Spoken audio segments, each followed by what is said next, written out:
What's up, everybody? Welcome back to the channel, and thanks for joining me for another episode where I get to sit down with more incredible humans. On our next Tactical Games series, I sit down with the four-time national champion, Jacob Heppner. We cover a lot of bases, from his favorite song on the new Taylor Swift album to his thoughts around the 2026 Tactical Games prize purse, and even him saying that he, in fact, is beatable. This is so much fun. I hope you guys enjoyed this episode just as much as I did. And without any further ado, let's welcome in Jacob.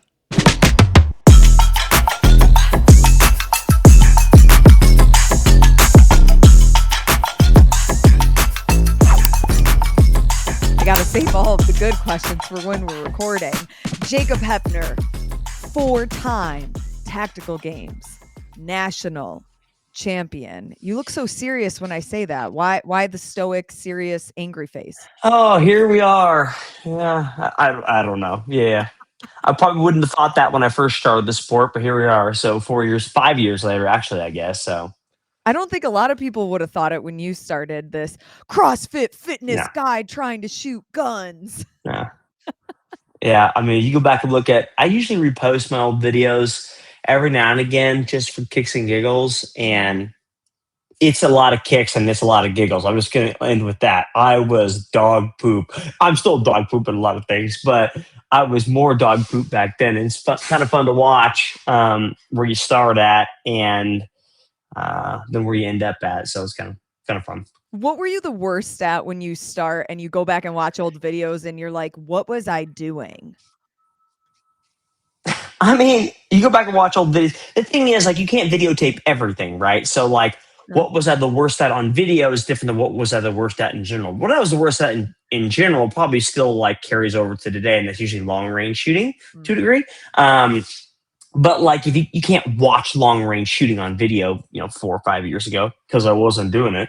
But I do remember we showed up for my first event, and the first stage I ever did was in Utah, 2021, and there was like 2 or 3 positions. I think it was like a 5-minute par time. I can't remember. And there's like 3 positions, and you had to shoot like some steel targets at various distances, and it went out to like 400 yards. And then after you shot that, there was a par time for that, and then beep, that shot timer went off. You cleared your rifle, you slung it, and then you ran like a course of fire that was pistol only, that was in like some buildings or whatever. And I don't think I hit jack freaking diddly on that. And I'm not talking about just the 400-yard target. I mean all the targets that were before it too. You can actually go back and practice score. I think I was dead. I was for sure dead last in men's elite. And I might have been dead last across overall. It was so bad. I don't think I ever hit like any targets. So, So you win some, you lose some. In that case, a lot of losing. I heard a little birdie. Tim Szymanski told me that the reason you found or got involved with Tactical Games was because of him, because of a post he had or something. And now I want to compare my notes. Was he an influence, something that you saw on his Instagram? I don't know. So I do know for a fact that there were multiple people. There were multiple people that had tagged me in the sport. He was probably one of them. It was so long ago. I mean, I don't remember. There were probably over the course of like 6 to 8 months. This would have been probably 2019 or so, or 2018. I think it was like 2018, 2019. There was quite a few people that tagged me and said, you should try this sport out, because if you're bored and you're sitting at a computer, everyone, and you want to go back on my YouTube channel, because I refuse to hide or archive any videos from the past, no matter if it's YouTube or Instagram or Facebook. Oh boy. You can probably go on my Facebook and see pictures of me with an ex-girlfriend. I'm not taking anything down off the internet. And I love I've got videos where 2018, I would do like some fitness, obviously. And I was like, had a pistol, and I was like, I should like mix the two together. as all CrossFitters think is a good idea, and started doing some fitness and shooting, and very basic, very easy shoot. I mean, the most ridiculous shooting you've ever seen in your life, like so easy.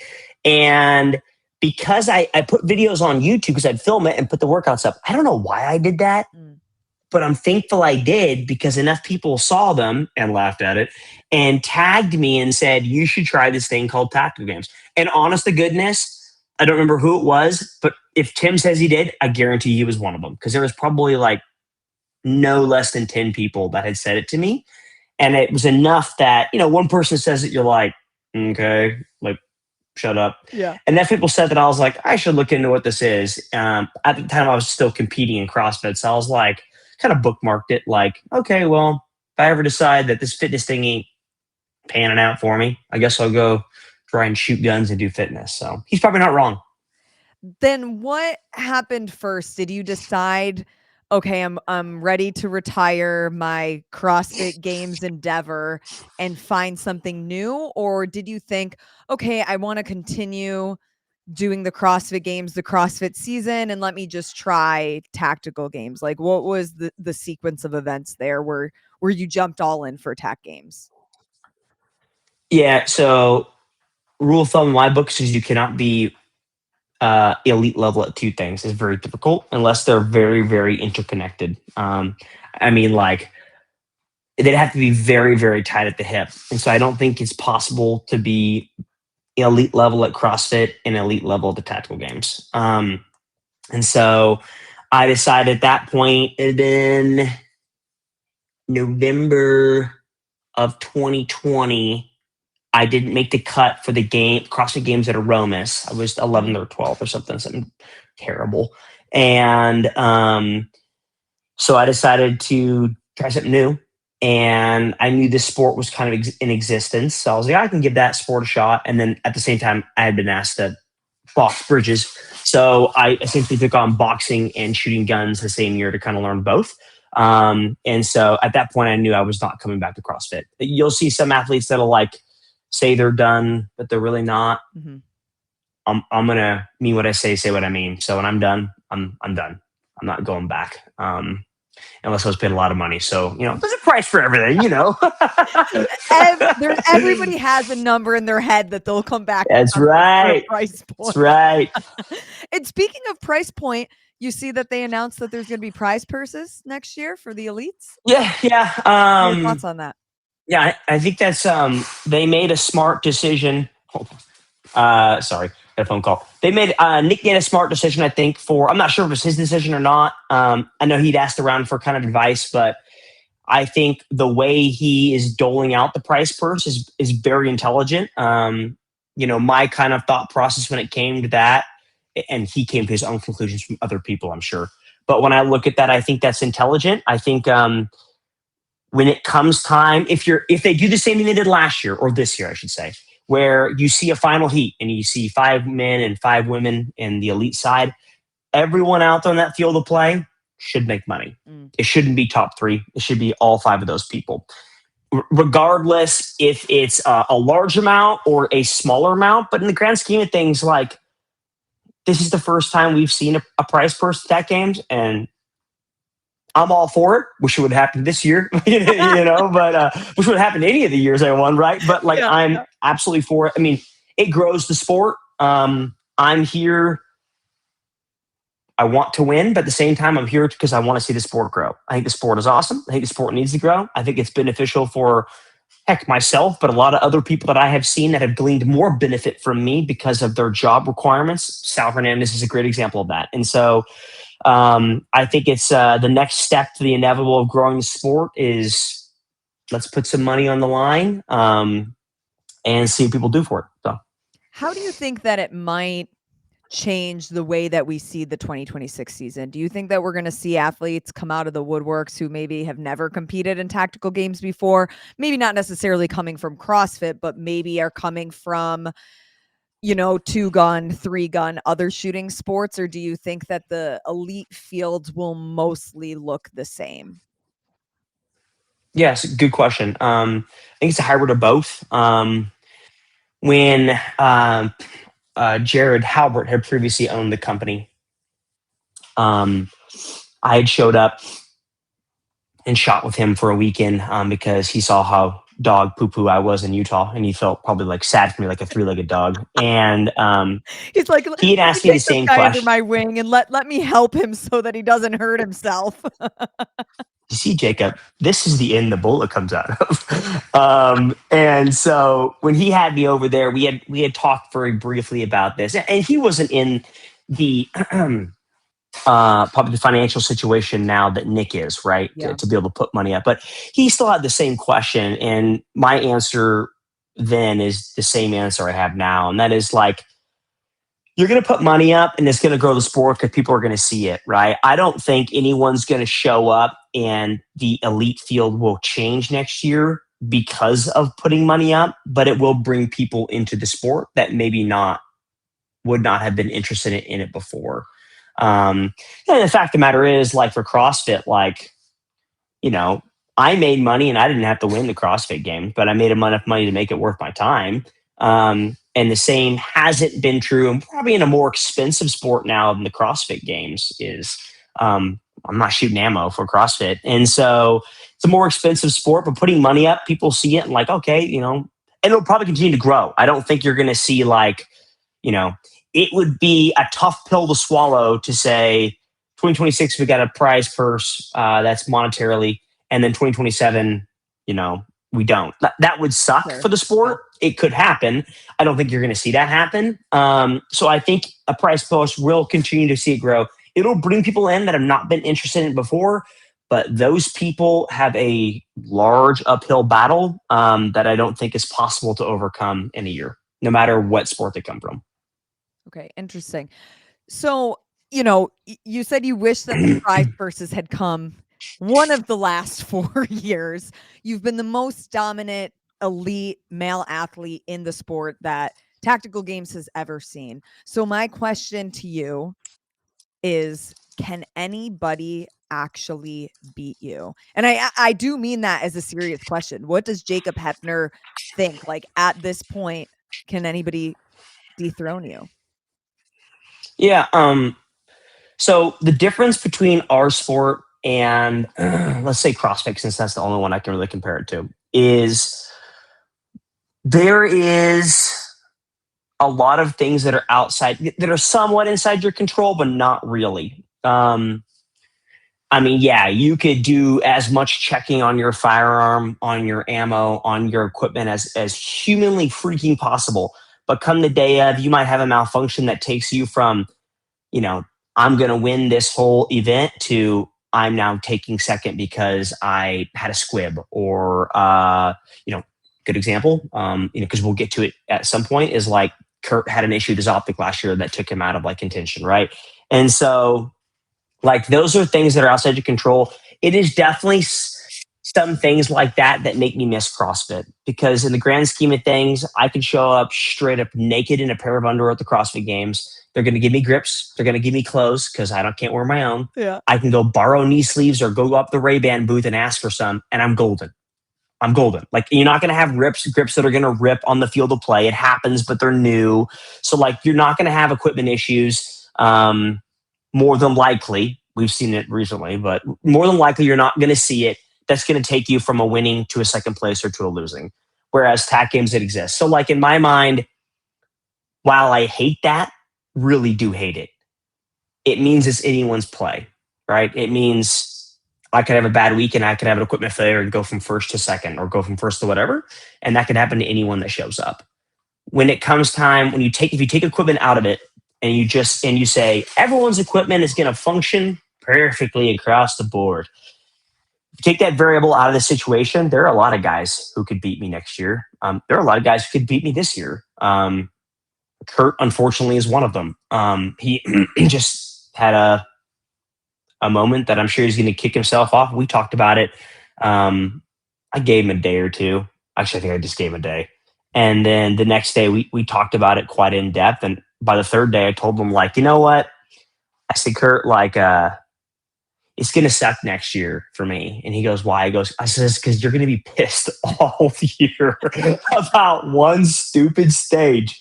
I said, and the fact of the matter is, yeah, I know I've done that before in CrossFit where I was upset by a circumstance or an article written about me and trained mad for a whole year. And like it or not, it freaking works. And so there's something to be said about something not going your way and being able to compete angry for a whole year and trying to turn that rage into something good. That can happen. So, for lack of better terms, to answer your question in the most long-winded way possible, there are definitely people that can beat me next year. There are definitely people that can beat me this year. I personally, if you had to pick one, it'll be Kurt. Do you think that if he didn't get DQ'd this year, that he then would have beat you? Would it have been close? What, like, I know that we can't play the what if game because That again, I there's don't so many know. I mean, variables. the fact of the matter is, yeah, it happened so quick. Like, it'd probably be easier to answer that question if we had seen more stages come through, other than we did. I think just Literally did two. two. We Yeah. did two because I don't even know if he got. I mean, the fact of the matter is, I don't even know if he even got a score on the rifle barricade stage. I don't know what it was. But yeah, I mean, that's hard to say. It would have been regardless if I would have won or he would have won. I guarantee you, it would have been within 1% or closer, probably a lot closer than that. So we're talking 1%. We're talking like less than 10 points. Okay, so for anybody watching, Jacob is saying on the record that he is beatable. It is possible. It's everyone's beatable. Everyone's beatable in this sport. I mean, there's no doubt about that. You just have sometimes you have good weekends and bad weeks, and some things just go outside your completely outside of your control. Some of those things your equipment, some of those things are Tac Games equipment, and those things just happen. So then kind of talking about how we get to this point where there is more consistency across the board, where there's more predictability. And again, we're outside. Mother Nature is very much it can like impact. We saw it on the long range stage. Some people had a lot of wind, other people didn't. But what is that next step to make tactical games, especially now that there's prize money on the line, more maybe consistent isn't even the right word, but more Like equitable. yeah. Yes. Yeah. You spend $20 million. You build a large warehouse that you can shoot out to 800 yards in, and we all compete inside of it. I mean, in the grand scheme of things, it's pretty impossible. The beauty of a super squad is they do a pretty good job of making sure that the people in the super squad is what you would expect to see in the final day of competition. Now, I didn't get to watch any of the women's elite at all the whole weekend. So I don't know if Nick and team nailed the super squad for that. If the 5 UC was the 5 in the same squad. Do you know that or no? Just about, yeah, because there was only 2 squads of the elite women. There were a couple of them that were with I think it was women's tactical. So yeah. Yeah, because Okay. So Danae, Jordan, they I think Jordan was in the other squad, but most of them were in the same one. Okay, so he pretty much nailed that, but obviously he probably had a lot less people to deal with. But like from the men's side, we had a lot of guys, and I think the only person that wasn't in our squad was Mike Sig. Yep. And so, but I mean, you could make the argument if Kurt was still there, that was our squad legitimately. And so, I think it's really hard for the sport to make it completely equitable. I mean, you can't deal with the fact that what if you have a wind gust that comes in or wind that picks up or whatever for a second squad that's after yours, but you just hope that the super squad is a super squad actually, and that's the best you can hope for. The fact of the matter is, I don't think there's really a whole lot of ways to get around it. You can change some of the workouts up, but like when it comes to environmental impacts, unless you build a $90 million warehouse, what are you going to do? You just can't really get around that. It's just really not possible. Okay. Something good. I'm trying to think if there was other things in. I'm trying to think if there's other things in CrossFit that did the same thing. I don't think so. Like, I mean, we've seen certain workouts where like some people do stages and it's raining and it's not raining during certain times, but we've not seen that at like a high level of the sport. Usually it's at like regional-esque, and what are you going to do? Mm-hmm. So then going to, just the way that you train, and over the course of the last, what are we, 5, 6 years that you've 5 years. 5 years? 2020, you said, was your first comp? Yeah, I guess it would be 6 years because I actually trained a year leading into it. Yeah, so I guess it'd be 6, I think. People could say, Jacob, he has built out this crazy at-home facility. We don't get to train like that. But while you do have those things, you're not just a full-time athlete. You have 2 kids, 2 twins, children, babies, pretty much at this point still. You 6 have your babies. hands, you have your hands in a lot of different businesses. You work with a lot of partners, sponsors. You're doing a media company with Bryan, your content creator. You have your hands in all of these different things.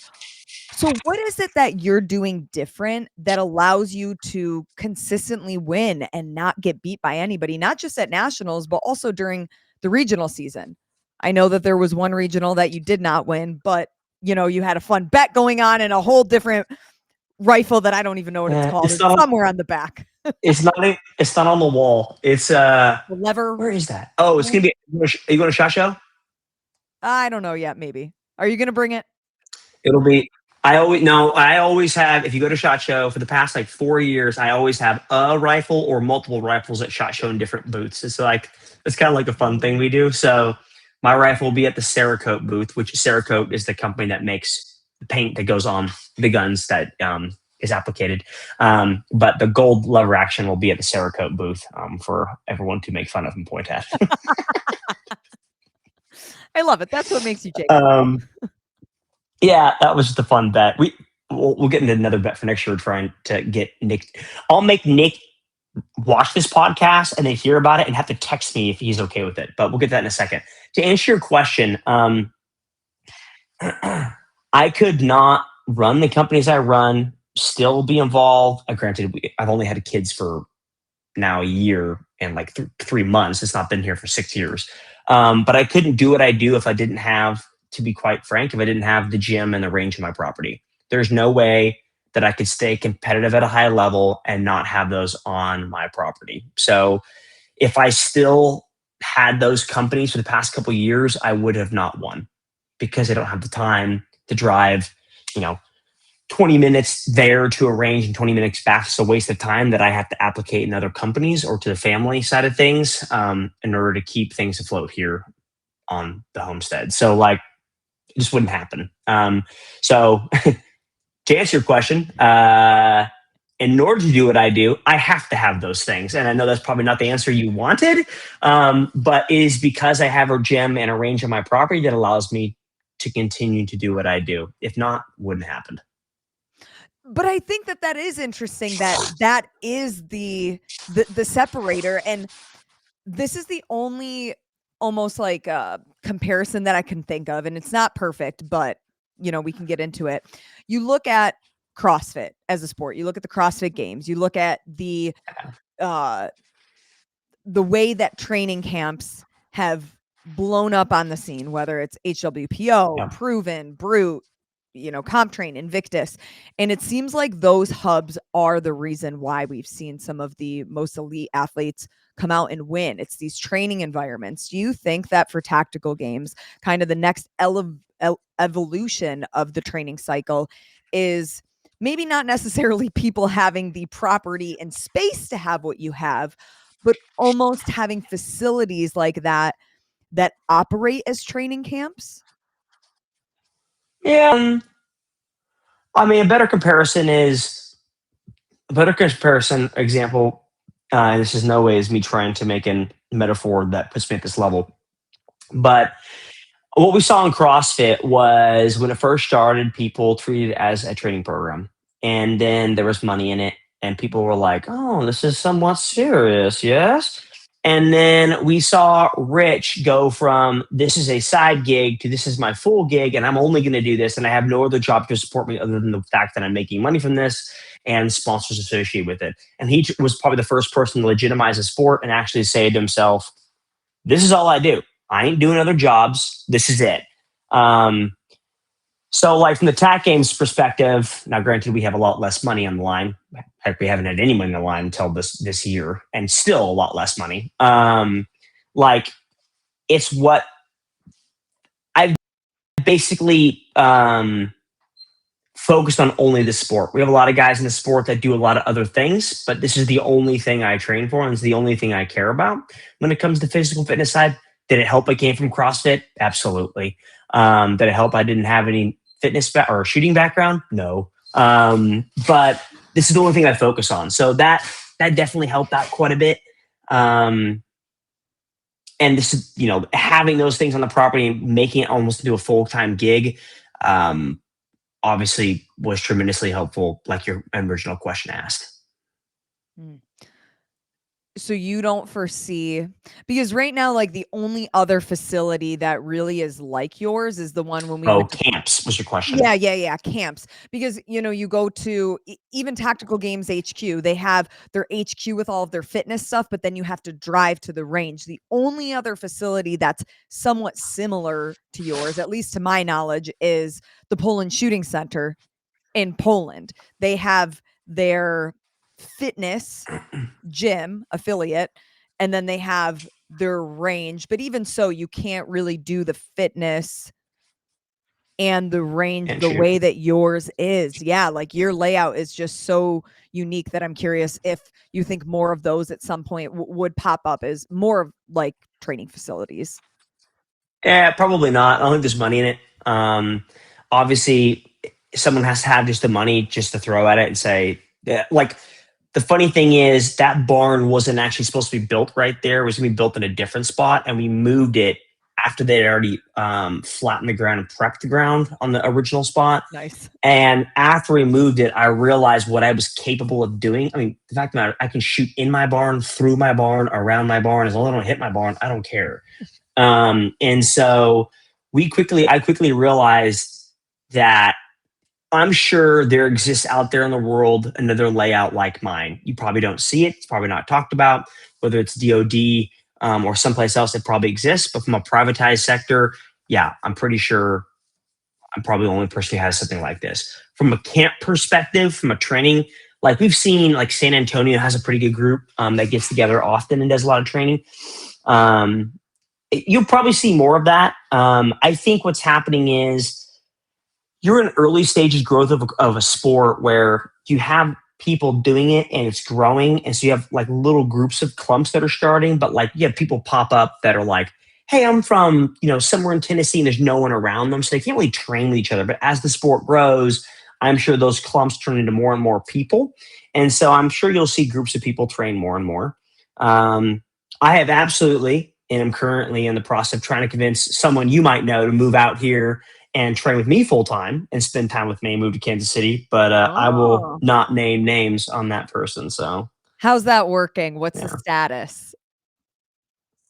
I'm working more on her husband than on her. So we'll just leave it at that. So, but yeah, I mean, the grand scheme of things, I think you'll see people that will train more together as the sport grows, because right now it's so low that it's like, you might be the only person in your county that even knows this sport exists. So, okay, is that all you'll give us on that? Yeah, you can probably guess who it is. Okay, I could, but I won't give a secret away until the other person does. Okay, we'll leave that as that. People are probably watching this right now that want to be Jacob Heppner. Whether they want to train like you, and yeah, maybe not your entire life, but they very much want to succeed at this sport. They don't have a facility like you. They probably don't even have sponsors the way that you do. What would be your advice then for them? Like, is there a sweet spot of how many regional events they should show up to? Is there like anything that you wish you would have known when you started the sport? Yeah, good question. So two different conversations there, right? Like,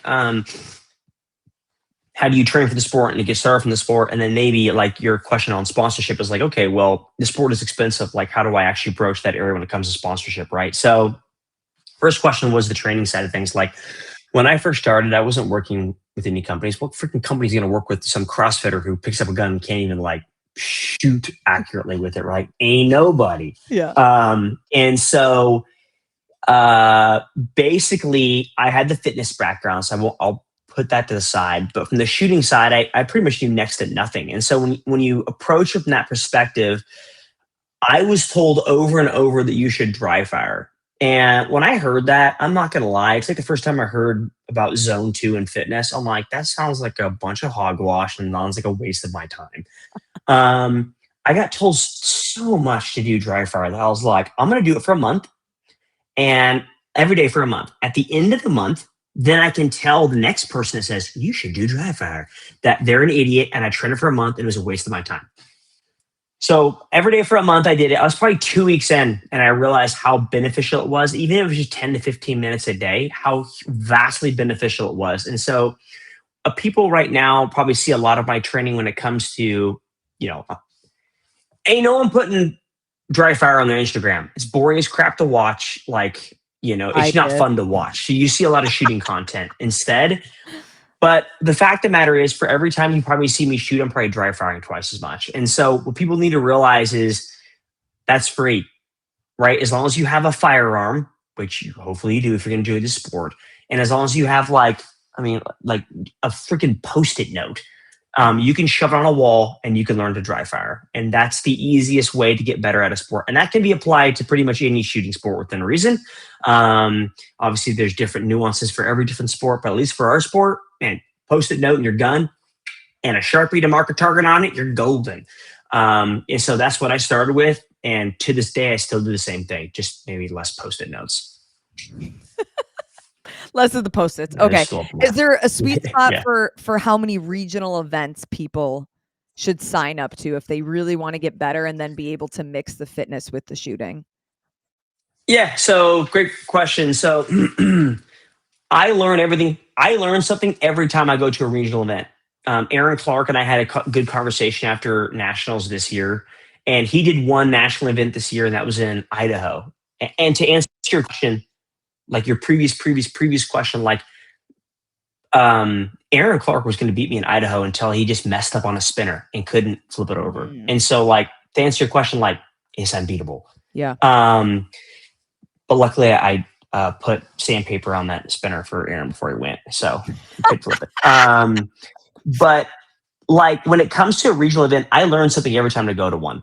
Doesn't matter if I went to 3 regionals this year, 1, 2, 3, and every single time I learn something. It doesn't matter if it's my 12th regional I've done in my life or my 20th regional or my first. I will learn something every single time that I'll come back and say, hey, Jake, you sucked at this. Let's go fix this. And so if you want to actually get better at the sport, bear that in mind. I know money's not unlimited. And so usually for me, I try to do 2 to 3 a year, not to include nationals. I think it's a good number, but I also know that it is expensive. And so hence why you're balling on a budget, learning how to dry fire a lot instead of actually shooting live rounds downrange. Your next question, this question I get asked a lot, and that is, how do I train throughout the year when it comes to fitness and firearms, and a combination of the two of them? So, all right, Lauren, I want you to get better at Fran. What's going to happen is you're not just going to go do Fran. Yeah. You're not going to go do Fran or Murph. Doesn't matter. You pick the freaking the benchmark. Let's take Murph because that's a better one that people might actually train for. Like if I said, let's go get better at Murph, right? You're not going to do Murph every day in the preparation to get better at Murph. You're actually going to break it apart into little bitty pieces, atomic parts, and you're going to improve on those parts. Hey, I'm going to work on running. I'm going to work on my aerobic capacity. I'm going to work on push-ups, pull-ups, and the worst part is those 300 air squats at the end before I go run again. And so you're going to break into parts that you need to improve at, and the same can be said for the sport. The sport is basically fitness and shooting at a very, very high level, and then it breaks down to a lot of really small pieces. But from the high level, we're looking at fitness and firearms. And so during the off season, which started 2 weeks ago, right? You're going to be working on them separately, completely separate. So I will not pick up a gun and breathe heavy unless I just ate a pound of cake. So I'm going to be only shooting, and I'm only going to be doing fitness completely separate of the two. That shooting could be dry fire, that shooting could be live fire, doesn't really matter. But I will do the completely separate. As it gets closer to an event, let's say I'm doing an event in February. I will start combining those two probably a month to a month and a half out.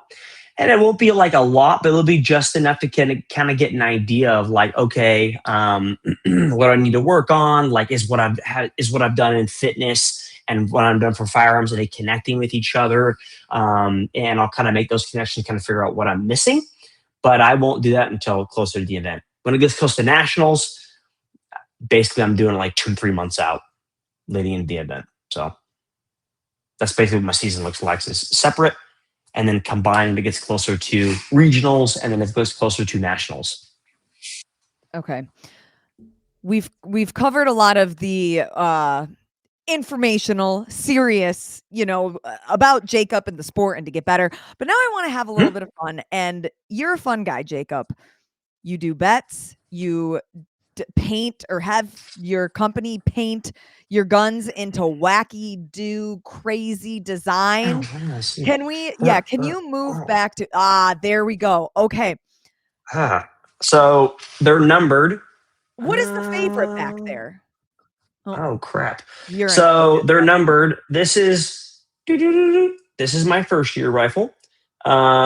That is the rifle that I took second to Jared Halbert at RPR in my first year competing. It's an aircraft. It's basically meant to look like a vintage World War II aircraft. It's lasered to look like it's riveted throughout the whole gun. That is a very complicated gun to create. And this is all done by, like, I have a good friend of mine down the road, Justin Barker. He has a company. He's a Cerakote applicator, gunsmith. He does everything for me, basically. I love it. Also, his wife nannies my kids. So basically, their whole family does a lot of stuff for us. But yeah, exactly. I would rather keep her than him at this point because my kids. So that's year one. Then year two, we went with like kind of a ripped American flag. Then year three, we kind of expounded upon the same thing. Year four, I call it the condiment gun. It looks like ketchup and mustard. It's supposed to, I think, be a Chiefs gun color, but I don't really watch sports. So there's that. And then year five is that gun. And then we have a Where's pink the Winston unicorn. Gun? Yeah, it's over there. I never competed with it for a long term. And so it was only one event. I took second place to Austin Alward, and I retired it immediately. I was like, no, I'm not using that rifle. Yeah. And technically, on some of these rifles, I have on the stock, I have it lasered where it has my placements, and one of them has Sal's name on it. So, he's got to stand on his tippy toes for that one. Yeah. We're short. So it's got Sal's name on it because Sal beat me and I took second. So it's got his name on the rifle. My God, that is amazing. Yeah. So how do you decide in my mind, just what design you want to do for each one? Like, I know you've put like posts on social media, but is it something that you wake up in the middle of the night and the idea just comes to you, or you see a vision or something? I don't tell creative people how to do their jobs because I'm not creative in everything I do in my life. So Justin's very creative. I usually take him the gun. Like we'll get a JP rifle for 2026. It comes to him because he's the FFL. And so he'll get it and I'll say, hey, dude, here's an idea I have. Sometimes it's just one word. So for instance, we painted this PCC by JP, and I basically said, I sent him a picture of like, you ever see those cars that have like student driver stickers in the back? Yeah. Yeah. I was like, I sent him that picture and I said, I think I want something like this. And so basically it says like, please be patient. I'm a new shooter all over it. But basically I take him a concept, a photo, and I say, here you go. And then I don't see it till he's done with it. He just does his thing. I've never had him redo it. Never had anything redone. He just does his thing. So makes it pretty simple. I don't touch it. Do you have any idea what the next iteration is going to look like then? Like a color scheme? What was the word you gave him? Or are we not at that process yet? No, we're not to there yet. We had some idea we've been talking about going back and forth. But he's actually getting ready to Cerakote a biker for me in a really cool design. So we haven't really focused on the rifle. And plus we don't have the 2026 rifle yet from JP. So we haven't even like started that conversation. After I use him for 1 year and I beat the I know if someone's going to say, oh, he uses a rifle for 1 year and he puts it on a wall. What a waste. Probably shoot more rounds than that person by 10x in a year. And so, like, I usually have to replace a lot of parts in the rifles throughout the year because I probably put 25 to 30,000, just depends on the year, 30,000 rounds to the rifle in a year. Yeah. And so they're, by the end of the season, they're fairly beat up. And so usually I'm replacing them anyways and just retiring them on the wall. So. How far is your closest neighbor, or how close is your closest neighbor? Like, can they hear you when you're shooting? Oh yeah, for sure. I get the cops called on me probably once a month. Really? Still? Oh yeah. Because of a sound ordinance, or why? I hold the city limit line, so there's no sound ordinance in the county. I can shoot as much as I want, but they just come by and like, hey, we got a complaint about you shooting at 9:00 at night because I can put lights on and shoot at night. But there's no law against that, so I'm in the free and clear. I'm definitely not liked probably in my county, but what are you gonna do? Just wait till the closest neighbor around. I would say the closest neighbor to me, I do feel bad about this, is if you look at a video of my range when I'm shooting down range, like right outside my barn, there's probably someone about 40 yards into the trees. During the summer, and the trees are lush and green and have foliage, just a little bit of a sand dampener probably helps. But like in the winter when all those trees are dead, I shoot a suppressor on a rifle, so that helps, but pistol's still loud. And so I'm sure he doesn't like me. So it's fine.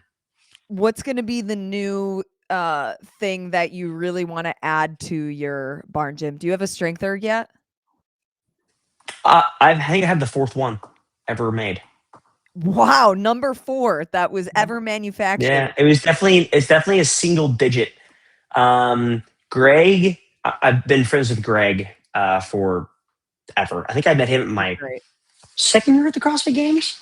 Oh wow. And always just stayed in touch with them. And so when I had done this sport for a couple years, I called them and I'm like, look, I was like, you need to sponsor this sport. I get it, hey, there's guns, like, what is this? Like, I'm sure it's weird. And I kept bugging him about it. And I finally was like, bro, they have assault fitness equipment out here and it sucks. Like, can you please get actual equipment that is trusted worldwide by everybody and is measurable and you don't have to, like, it's not going to break down all the time. So finally he showed up and freaking sponsored the sport. Thank the Lord. Yeah, when he called me up, I guess this would have been probably this time last year. And he was like, hey, we have a 4th piece of equipment coming out. Because they space it. If you look at the timeline for C2, they pretty much launch equipment like it's like 5 to 6 years. They launch a new device. Oh, I didn't realize that. Yeah.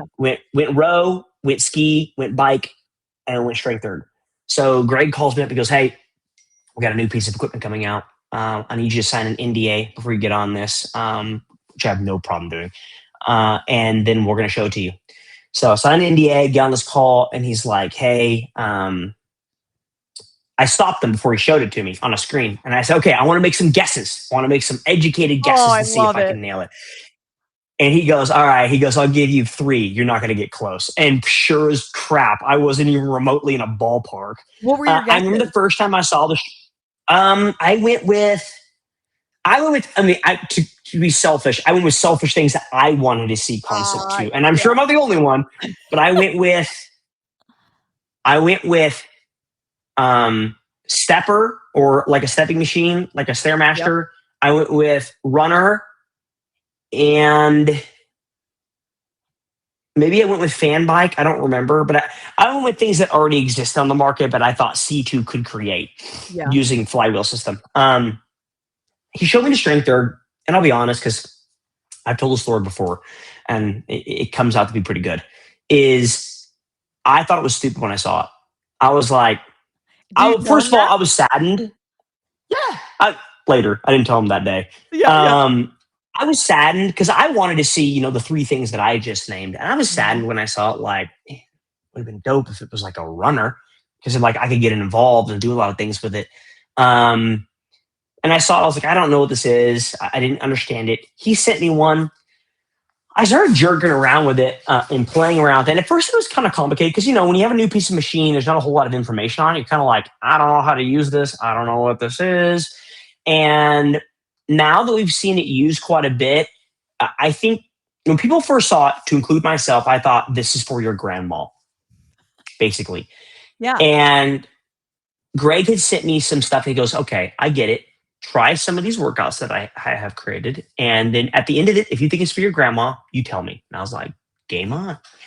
I did it. And I quickly ate crow, made crow and ate it, the whole bird, and realized this is not for your grandma. Obviously, intensity, as we know in CrossFit, is important. And it showed that. And so now when people come into the barn, Chris and Olivia are great examples of that because they thought the same thing. Yeah, I mean, look at that exactly. thing. Like, it beat me up, right? Pink Pony Club here. But now, like Chris and Liv, like when they said the same thing, I put them on the same workout, similar workouts, and they quickly changed their tune at the end of it. And so it's been fun seeing it involved. I was kind of jealous that Games got it involved in their sport first. I called up Greg last April and I said, how many do you have in stock? I want to get it involved in Monster Games because I hope Jason program for Monster Games. I was like, I want to be the first person to get it into a freaking event and to showcase it can be used. He didn't have enough in stock, and they were on, like they were trying to make him as fast as they could sell him, kind of thing. So I totally get it. We tried. I'm jealous that TAC Games got it involved first, but sure as heck, I'm going to try and get it involved in Monster Games this year if I can, and be the first CrossFit to put it into use. I think it was cool. It was different. It was perfect for our sport because it's a measurable perspective for lifting. We're not going to do subjective movements like a thruster, like a press, like a bench press because of the subjective nature of the movement. But with a device like this, it pretty much, within reason, nulls out the subjective nature of those movements and makes it pure power, pure aerobic capacity when it comes to those movements. When you think of, workouts or things that you've done that have hurt the most, where does using the strength erg stack up? And again, I know that it's not necessarily going to be a longer workout. A lot of times that's like the floater or the physical floater. It's a sprint, but where does that rank on you getting in the pain cave? Yeah, I don't think it's necessarily a pain cave per se. Like the leg press can get you there, but like the row and the bench is just muscle failure. It'd be like if I told you to do 100 handstand pushes for time, it's probably not going to hurt. It's just you're going to come a point where you're just going to be like, ugh, and just give you a ball of nothing on the ground because you can't do anymore. And so that's kind of what it'll remind you of. You're testing like muscle endurance, less like a lung capacity. Whereas like if I was like 90-second bike erg, like that's a completely different pain cave where there's still muscle endurance, but like it's mostly like lung capacity also plays a huge part into it too. So two different animals for sure.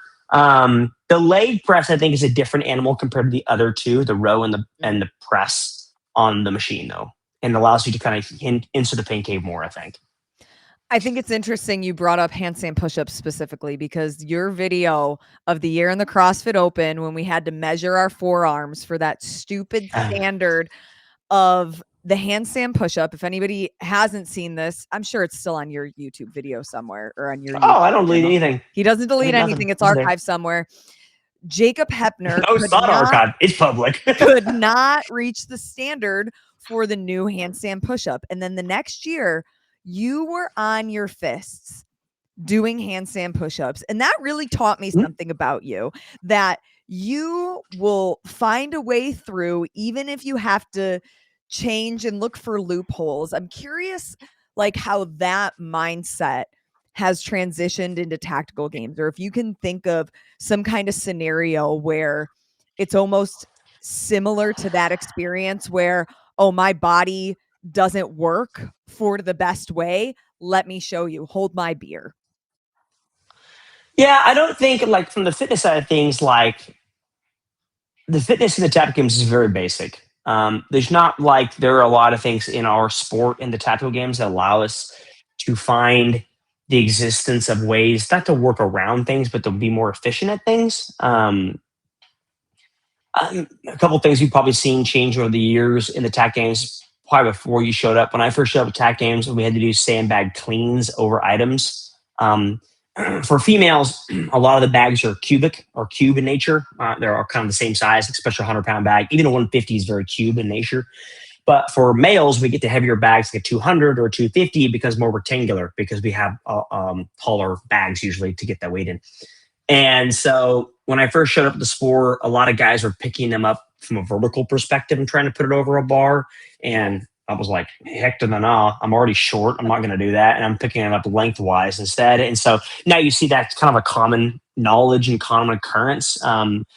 Maybe that's one thing, but like from a fitness side of things, I don't think there's really a whole lot that I've done that's changed the sport or allowed people to be like, oh, that's way more efficient. There are a lot of things that a lot of people do in the sport from the shooting side that I know they keep a little bit close hold for their cards. I don't really care if I tell people a lot of things I do. I don't think some of the things are stupid that I know a lot of guys in high end the sport will tell you not to do. If you want to hear one of them, I know for a fact Albert will crap on me for this any day of the week that ends in a Y. I swear by it. But here goes. Yeah. Everyone prepare yourself. Get your note and paper.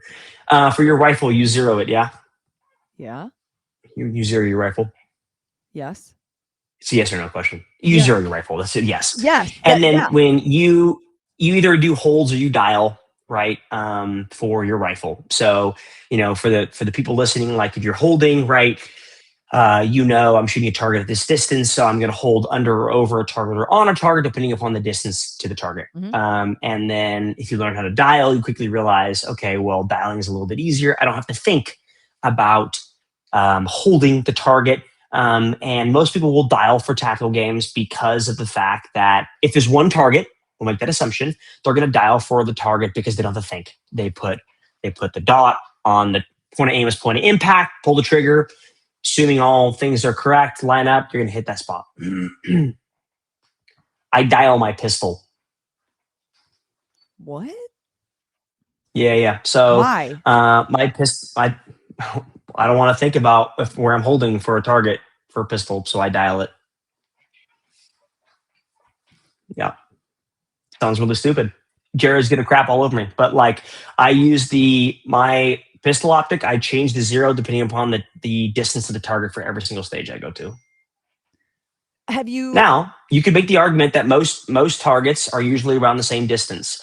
But let's make an example for a fact that we go to one stage that's a 5-yard target, so 1 inch, like 3 or 4 yards away. We go to one that's maybe 25 yards away, and anything in between. We shoot such small targets that if I'm holding and I'm getting up the line, I'm already breathing heavy. I don't want to have to think about hold 1 inch over the target or hold the left, whatever, a little bit low or whatever. I just want to be like, hey, there's a big white spot in the target. I'm going to put my red dot on and pull the trigger. And so I have all my distances already labeled out for my pistol on my pistol. And so when I show up, I change my zero on my pistol for every distance for TAC Games, my pistol. Does anybody else do that? Like if you've talked to them about it, if they thought, oh, maybe genius, I'm going to do that. A lot of people think it's dumb, but a lot of people that think it's dumb haven't beat me. So, I mean, there you go. This is something I do. I wouldn't necessarily recommend it. It's a lot of work beforehand, but I just like to know that when I show up and I'm shooting a target at 3 yards away, I don't have to aim 1.5 inches above it because I'm zeroed at 15 or 20 yards. I just want to be like, put it in the middle of a small circle, pull the trigger, move on to the next target. So easy as that. For anybody watching, I hope that's what you take away from this interview. And if you're now currently 50 minutes in, you learned Jacob's an idiot. Thank you for sticking around this long to learn that he's an idiot, but it worked for him. So, it works for me. I know a lot of people don't like it because it's the same thing as dialing for a rifle, right? Yeah. If you do only holds for a rifle, you never have to worry about resetting your zero and going on the next stage. But if you dial, let's say you go to stage like at TAC Games Nationals, and it's a 560-yard target, and you dial for that, and then you take a break and you go to the next stage and it's a 30-yard target, and you forget to dial, well, by golly, it ain't hitting the target at 500 at 30 yards away if you're zeroed it or dialed at 560. So like you have to remember to do that. Same thing for a pistol. People think it's stupid, but if it takes the guesswork out of it, hey, whatever works for you. it makes it nice for me. And you got 4 titles under your belt, so so I don't think anybody's going to argue whether it's stupid. It works for you, so, whatever. I have showed up at a stage. I mean, I have showed up at a training session at my barn and been like, bro, I cannot hit this target. And then realized, I need to just change a zero from my pistol full fast. So, anyways. And it fixes everything. Love it. Okay, yeah, we are about that, but we're getting close to the end because you're on a very tight schedule, but I want to play one game of rapid fire. Are you ready, Jacob? Hit me. Favorite song on Taylor Swift's new album?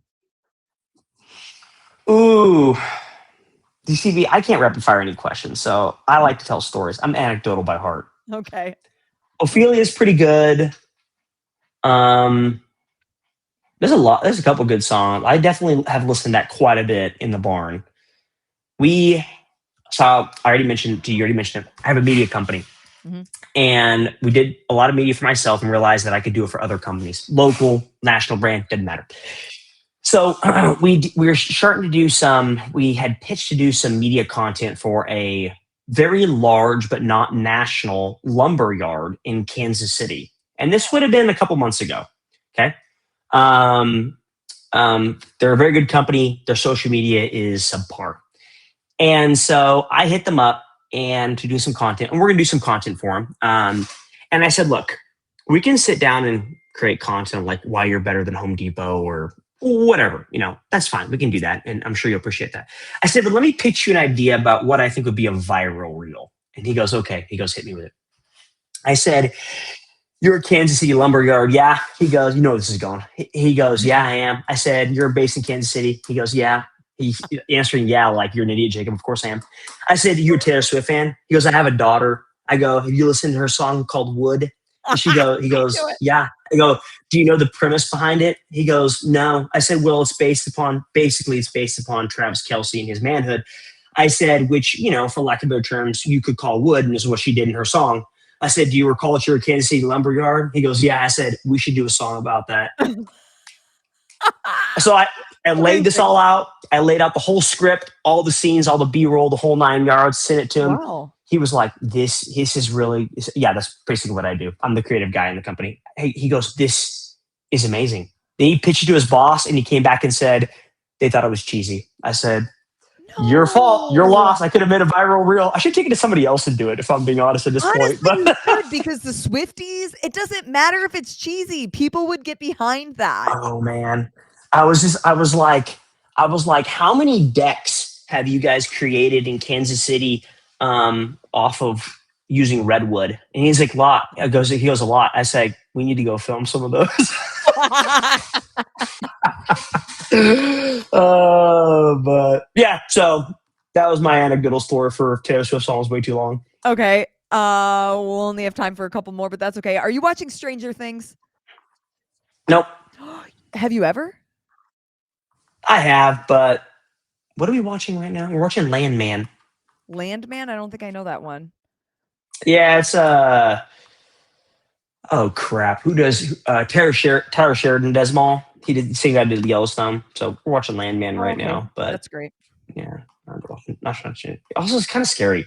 I'm not a big scary movie kind of guy. So did you ever get into The Summer I Turned Pretty? I told Olivia she had to get you into that one. Kelly did. Olivia got us into me, and then by proxy, my wife, into Outer Banks when that first came out. I was like, I'm not watching a teeny bopper show. And then I watched an episode. I'm like, okay, this is pretty good. I did not watch The Summer I Turned Pretty. Kelly, my wife's watched them all, but I refused. So if you liked Outer Banks, I think you would like The Summer I Turned Pretty. Yeah, there's no guns in them. There's no treasure. I'm out.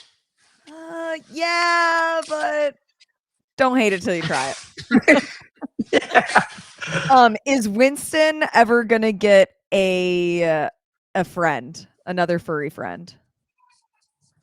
No, probably not.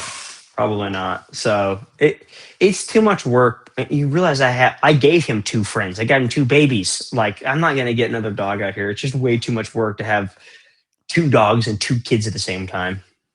Okay, your plate is Yeah. full He's officially. gonna be a loner. Yeah, loner for life. All right, and then when is the first regional event that we'll see you at in 2026? Have you decided yet? I get asked that literally the day after nationals by like 10 people. And I'm literally like, I don't give a crap. I don't even know what the schedule looks like for next year. No. I haven't even looked at the schedule. Couldn't tell you where any of them are. Couldn't tell you the dates of any of them. I do know that knock on wood, hopefully this happens. Oh my gosh. The World Cup. The World Cup is in Kansas City this upcoming summer. And we know a couple of the gals that work for the marketing team for our local professional team in Kansas City, soccer team. And so we're trying to get our house. They're going to announce teams that are going to be in the World Cup, I think next week or this week. Mm-hmm. And so we're going to try and get our house rented out for the World Cup for 3 months. And then we're going to Europe for 3 months next summer. And I'm pretty sure it's over the time that he's in Rome for TAC games. So we might consider that. We'll have to kind of figure it out because I don't think I can take my firearms to Rome for 3 months. That might be illegal. But we're definitely going to try and be in Europe. Exactly. We're going to try and be in Europe over the summer for the World Cup because we're going to try and rent our house out. I will lock my office though. Okay. Good to know. Well, Jacob, I always appreciate your time. You are such a light in this sport, so knowledgeable, and we can't wait to eventually see you in 2026. But until then, enjoy your off season. Yeah, last thing. I totally forgot about doing this. I had 125 total points across nationals. And Janae had 122 total points across the nationals. Oh, do you know what it was? She got beat. She got beat. Got beat. Do you guys text each other during the each training thing that you during do? The event. And during the end of every day we do. During the event. We talk trash the whole time. I mean, when you look at athletes that are really successful, it's the one male and one female that can kind of go toe to toe, and you're not actually training to beat each other, but you kind of are on the side. I mean, I'm pretty sure I did some of the aggregates and the shooting stages and ate a cheeseburger. I still finished it before she was done, but it's neither here nor there. Okay. She outshot me in a lot of stages, if I'm being honest. I love it. I love the banter between you guys. You both have earned your titles and are awesome for this sport in the space. So we appreciate you guys. Well, thanks for having me, Lauren. I really appreciate it. Thanks, Jacob. We'll talk soon. Talk soon.